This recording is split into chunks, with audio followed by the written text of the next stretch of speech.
తన కుమారుడిని వేధింపులకు గురిచేసి ఆత్మహత్యకు ప్రేరేపించిన వారిపై చట్టపరమైన చర్యలు తీసుకుని తమకు న్యాయం చేయాలని పీజీఆర్ఎస్ కార్యక్రమంలో తూర్పుగోదావరి జిల్లా ఎస్పీ డి నరసింహకిషోర్కి వినతి పత్రం అందజేశారు.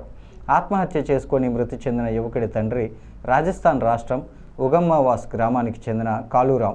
అతని పెదనాన్న అశోక్ కుమార్ సోదరుడు రాజ్మాలి మాట్లాడుతూ, కుమారుడు నారాయణలాల్ జీవనోపాధి నిమిత్తం 4 సంవత్సరాల క్రితం రాజస్థాన్ నుంచి రాజమహేంద్రవరం నగరానికి వచ్చాడని తెలిపారు.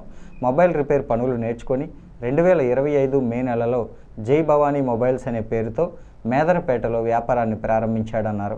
Rajamahendravaram mobile technician association, Rajamahendravaram wholesale and retail mobile association మధ్య సభ్యుల సంక్షేమం, పరస్పర సహకారం కోసం కుదిరిన ఎంఓయూను నిందితులు దుర్వినియోగం చేసి చట్టవిరుద్ధంగా నా కుమారుడి వ్యాపారంపై బ్యాన్ విధించి, జరిమానాలు విధించి, అతన్ని వేధించి మానసిక క్షోభకు గురయ్యి వేధింపులు తాళలేక ఆత్మహత్యకు పాల్పడేలా చేశారని పేర్కొన్నారు.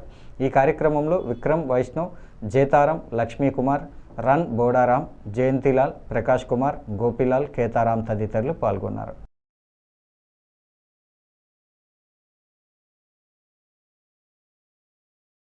అది రికార్డింగ్ చేసి నా దగ్గర ఉంచాను. ఇంకోటి ఏంటంటే, ఆ కుర్రోడికి సాయం చేయండి బాబు అని చెప్పేసి ప్రెసిడెంట్ గారికి చెప్పడం జరిగింది. తర్వాత దాని గురించి నాకు ఆయనకి బాగా డిస్కషన్ జరిగిన తర్వాత నేను ఇంకా వెంటనే గ్రూప్లో రికార్డింగ్ పెట్టుకోకుండా సైలెంట్గా ఉండిపోయాను. నెక్స్ట్ ఏం చేద్దాం, ఏం చేయకూడదు. కుర్రోడు అయితే చాలా మంచోడండి. ఆ స్టెప్ తీసుకోవడం చాలా తప్పు జరిగింది. కానీ ఎవరి జోడికి వెళ్ళి గొడవ చేసే టైప్ కాదు, ఎవరన్నా ఇబ్బంది పెట్టే టైప్ కాదు ఆ కుర్రోడు. ప్లస్ వ్యాపారం చేయడానికి వచ్చాడు. ఎవరన్నా ఇక్కడ రాజస్థాన్ నుంచి వచ్చింది ఇక్కడ అందరూ వ్యాపారం చేయడానికే, సంపాదించడానికే సార్. అయితే ఏంటంటే సపోర్ట్ చేయండి. మనం కూడా ఒక్కొక్కరు సపోర్ట్ చేయకుండా ఒక్కొక్కరి గురించి ఇలా మాట్లాడేసి వెనకాల పడి ఆడ వ్యాపారం చేయకూడదు, నాశనం అయిపోవాలంటే అది చాలా తప్పండి. ఎందుకంటే వాళ్ళు కూడా ఫ్యామిలీ ఉన్నారు, 6 సిస్టర్స్ ఉన్నారండి మొత్తం ఆ అబ్బాయికి. పాప ఇప్పుడు జీవితంలో లేకుండా అయిపోయింది.